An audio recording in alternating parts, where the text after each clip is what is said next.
Fala galera, então, primeiro vídeo de 2025, meio sumido, finalzinho de ano a gente tirou pra curtir, relaxar, viajar, né? Mas a gente não podia deixar de fazer o primeiro vídeo de 2025. Então, hoje vai ser um pouco diferente, vocês veem que aqui a gente está num cenário totalmente novo, que é a garagem de meu pai. Então a gente vai falar um pouco dele também hoje, que a gente vai falar sobre legado. E eu vou falar também sobre a trajetória.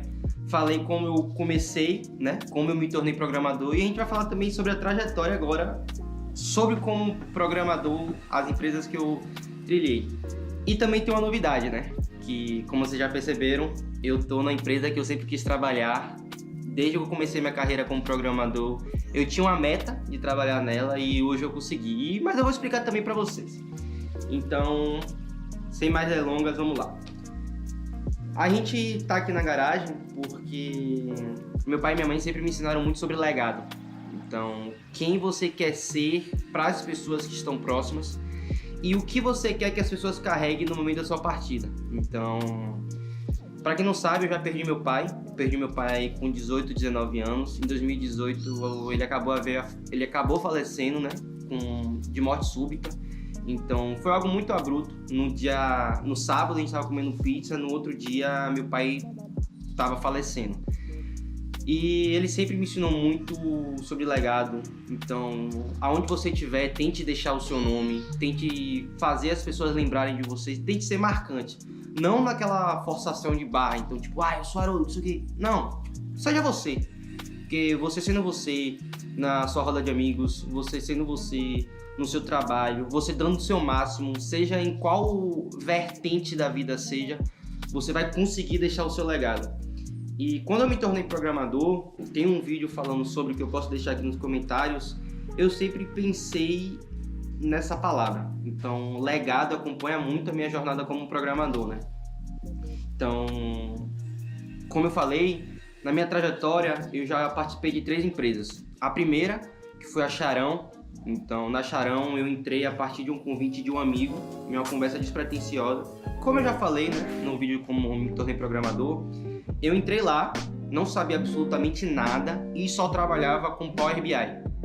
Então, eu fazia as análises dos aeroportos, fazia para o aeroporto de Salvador, Curitiba, Rio de Janeiro e muitos outros, né? Brasília. A gente fazia as principais análises, acompanhamento de KPI para a agência de aviação. Então a gente precisava acompanhar esses indicadores como tempo de espera, quais eram os principais embarques, se era doméstico, internacional, enfim. E utilizava muito Power BI. Comecei a mexer muito pouco com API, um pouco de Python, mas nada para o meu escopo principal. Durante toda essa trajetória, meu senso crítico aguçou muito, porque o meu chefe, ele não me ajudava muito, ele me passava as demandas e eu tinha que entender e resolver aquelas demandas independente de como fosse, mas trazendo o objetivo que era pedido. Em um ano e um mês de empresa, eu comecei a me jogar para outras vagas, né? Somente para entender como eu estava no mercado, e aí surgiu a Uzi, que foi a minha segunda empresa. Na Uzi eu fiz todo o processo seletivo, fiz o case técnico, fiz a entrevista com o RH, com Marcelo, que era o Tech Lead, Matheus, que era o CEO, e acabei ingressando. E na Uzi, o meu escopo como programador mudou totalmente. Então, no primeiro eu não era programador, eu era mais um analista de BI, e no segundo eu me tornei realmente programador. Então, eu comecei a mexer com Python, comecei a mexer com SQL, comecei a mexer com um pouco ali de cloud, né? Quando eu falo de cloud, é mexer com Cloud Run, Cloud Function, essa questão de gerenciamento de virtual machines. Então, comecei a realmente entrar no mundo da programação. Com, acho que 5, 6 meses, Samuca, que é um programador, tipo assim, que realmente marcou a minha vida como profissional, o primeiro Samuca, ele na engenharia, e ele saiu da empresa. Então ficou eu e Marcelo, a nossa equipe era formada por nós 3, Marcelo, Samuca e eu. Ele acabou saindo e a parte de engenharia ficou muito à mercê, né? Então Marcelo tinha muita demanda, ele tinha que atender os times, ele tinha que fazer as reuniões, e eu como júnior comecei a me ver num cenário onde eu podia desenvolver mais. Então eu chegava para Marcelo e falava assim, Marcelo, essas coisas de engenharia eu posso resolver. Ele falou, cara, assim, eu confio em você, eu acho que você pode resolver, mas você tem outras coisas para estudar. Você consegue estudar, mas teria que ir além, então você podia perder seu final de semana. Eu falei, cara, eu quero. Marcelo, me dá a oportunidade. Ele me deu a oportunidade, comecei a desenvolver, comecei a resolver, comecei a subir servidores. E aí ele começou a enxergar um potencial muito grande em mim e viu um engenheiro analítico, que é um pouco a vertente de engenharia e análise, é aquele que fica ali no meio termo. Ele consegue transitar entre os dois mundos. No momento de ser engenheiro, ele consegue ser engenheiro, e no momento de atender os times para fornecer as análises, ele também consegue fornecer.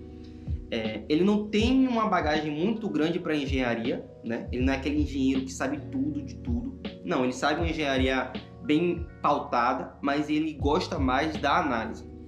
Claro que o engenheiro analítico ele pode ser um pouco mais para engenharia, mas eu sou mais para análise, né? Então seria 70, 75% análise e o restante engenharia. Gostei muito e gosto muito de engenharia hoje em dia. Fui trabalhando, no momento o Marcelo começou a conversar com o time de RH e falou assim, acho que a Haroldo poderia receber uma promoção. Isso em 7, 8 meses de empresa. Recebi a promoção, conversei, me deram a notícia, tive aumento salarial, subi o meu cargo para engenheiro analítico. Marcelo falou que agora eu tenho muito mais responsabilidade. E aí veio o convite de Consa. Consa, ele trabalha na Cafeine Army, muitos devem conhecer pela Super Coffee. Estou até aqui com a garrafinha. E foi o meu principal marco na carreira. Foi a principal empresa que eu tinha como objetivo de entrar. Eu fiz uma entrevista, fiz o case técnico, fiz toda a parte de processo seletivo na época da Charão, mas por uma mudança de escopo eu acabei não entrando, né? Inclusive Liu, que hoje trabalho com ela, se Liu estiver vendo esse vídeo, Liu, muito obrigado pelo aquele feedback na época. Ela me deu um feedback muito positivo. Então, no momento eu recebi a ligação, ela falando que acabou tendo essa mudança de escopo. Eu, infelizmente, não tinha entrado, mas que eu ia ficar lá em aberto. Liguei pra minha namorada, dei todo o feedback, porque sempre que acontece alguma coisa eu ligo pra ela. E falei, amor, eu não passei agora, mas eu tenho o objetivo de passar nessa empresa. E quando eu fui promovido na Uzi, Consa falou comigo no LinkedIn, falou, cara, a gente tá com uma vaga aqui para engenheiro analítico e acho que você poderia vir agregar pra gente. Falei, pô, bora, vamos fazer essa entrevista, vamos bater esse bate-papo. Fiz a entrevista com eles, Consa e Rodrigão aqui já vê os vídeos, então Rodrigão, esse vídeo aqui também é um agradecimento a você e a Consa. Fiz a entrevista com eles, foi mais um bate-papo, expliquei o contexto, o panorama que eu estava vivendo na época, antes de entrar. E aí, passei, eles falaram, cara, acho que a gente quer. Agora é você conversar com a CEO e o Tech Lead. Então eu conversei com o Tatai, que é a CEO da Cafeine, e conversei com o Antônio também, que é um Tech Lead, que hoje eu trabalho junto também, que é o meu Tech Lead. E acabei entrando. E na Cafeine, algo que eu vejo diferente em todas as outras empresas é que é um time muito grande e a gente convive muito também com a equipe de tecnologia, né? A equipe de desenvolvimento do site, de front, back, atendimento ao cliente na questão do e-commerce, né? Isso tudo. E é muito interessante porque eu consigo entender mais de software, né? A gente não está tanto para a parte de análise e eu consigo entender e desenvolver mais o meu senso como programador. Então, no momento que eu estou desenvolvendo uma API ou requisitando uma API, se estiver dando algum tipo de problema, né? Eu consigo saber por onde contornar aquele problema. Isto porque Rodrigo, Samuel, que é o novo Samuca, me ajudam, mas também por estar desenvolvendo códigos, estar desenvolvendo, estudando, e a parte de tecnologia está me fornecendo. Então, o Teshão me explicando sobre o que é um Mocha, o que é um gateway.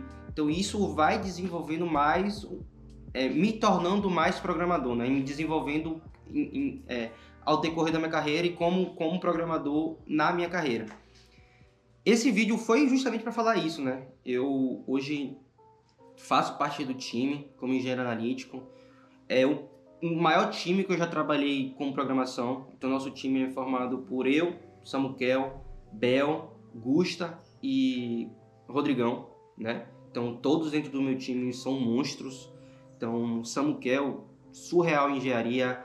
Rodrigão, ele é um senso crítico, assim, você dá um problema, ele te dá uma solução muito rápido. Gusta, ele desenvolve, ele aprende. Você dá um problema para ele consegue aprender. Claro que ele pode não resolver o problema no mesmo dia, mas ele já consegue entender e desenvolver um caminho no mesmo dia. Isso, tipo, é algo muito positivo. Não é algo que você vê direto, né? É uma hard skill e uma soft skill. Acho que seriam os dois unidos muito forte. Seria isso. A gente vai falar muito mais ao longo do ano sobre programação. Eu quero também trazer mais de esporte, né? Como vocês sabem, eu já falei no ano passado, em junho, também corri nossa primeira maratona, então são 40,2 quilômetros. A gente está fazendo um projeto de base, vamos marcar nutricionista, vamos marcar treinador. Então, já estou em um clube novo, então eu saí de Dudu, que era aqui em Vilas, estou correndo lá na Triação. Então, estou pensando em gravar um vídeo na terça, né? Gravar um vídeo lá na Cafeine Army. Por mais que Gusta fala que vai gastar, mas a gente tem que gravar. E eu acho que é isso, né? Essa mensagem que eu queria deixar para vocês que me assistem. Muita gente está assistindo, a gente bateu 600 seguidores. Eu nunca achei, né? Muita gente me manda mensagem no Instagram, comentários. E o que eu queria deixar para vocês é: façam o legado de vocês. Façam o legado de vocês. Porque no momento que vocês saírem das empresas, por mais que não lembrem de vocês assim, ao longo do tempo, mas em um curto período eles vão lembrar. Isso já é positivo. Eu saí da USE, mas eu mantenho um contato ainda muito forte com o Marcelo. O Marcelo se tornou um amigo meu. Então muitas vezes a gente está aqui no final de semana, estamos marcando um Discord para trocar uma ideia, conversar sobre programação, falar sobre a vida mesmo, ele contar resenha, eu contar minha resenha. Ele sempre está perguntando na mensagem: e aí, cara, como é que tá num trampo novo? Tá conseguindo desenvolver? Agora mesmo um projeto. Falei: porra, Marcelão, fiz um projeto top, tô desenvolvendo um projeto top. Ele fala: cara, você é bom, você é esforçado. Então, isso é muito positivo. Então, façam um legado, não deixem de estudar. Aqueles que muita gente me perguntou, que muita gente me mandou dizendo que quer entrar na programação, não desistem. Que programação é uma área que, apesar de estar crescendo muito, é uma área muito desafiadora. É uma área que tipo assim, não é aquela coisa monótona, não é aquela coisa maçante. Sempre tem desafios novos, sempre você está precisando desenvolver, estudar, aprender algo novo. E isso é o legal. Então, esse dinamismo, certo?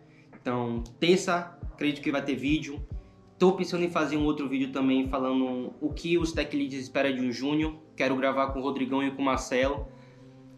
Então é isso, né? Não se esquece de se inscrever aqui embaixo, deixar um comentário falando sobre o que vocês querem ver nos vídeos.